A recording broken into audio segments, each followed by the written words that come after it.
And new at 6, one of the country's most powerful women brings her clout to Michigan to focus on a shortage that has been slowing down the state's vital auto industry.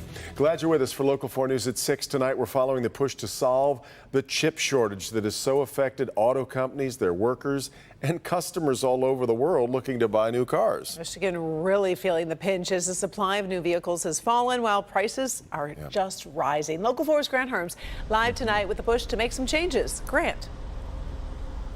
You know, to add to that, we are talking about 1.7 million cars that didn't get built amid this shortage, sending prices, as you said, skyrocketing. Used cars right now up 40%. Also, no auto-grade chips are being made on U.S. soil right now. And the folks here today, including House Speaker Nancy Pelosi, saying they want that to change. Speaker Nancy Pelosi in Taylor listening to union leaders and pushing for the passage of the CHIPS Act in Washington to ramp up production of vital technology for the auto industry. Central to how our economy addresses inflation, job creation, collective bargaining with guardrails to protect the taxpayers' money. The act, which has been led by Michigan's members of Congress and senators, sets aside $52 billion to help build factories and make more semiconductor chips. The shortage due to supply chain issues. Both Senators Debbie Stabenow and Gary Peters saying getting more chips made on U.S. soil is part of economic and national security at an event in Southfield today. These semiconductor chips are in everything in our lives.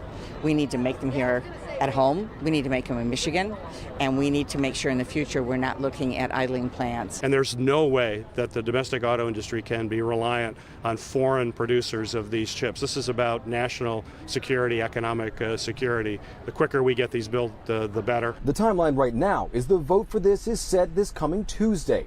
A test vote was held in the Senate earlier this week and had enough votes. After that, it goes to the House, where members feel confident they'll get it by next Wednesday. Pelosi saying there will be bipartisan support.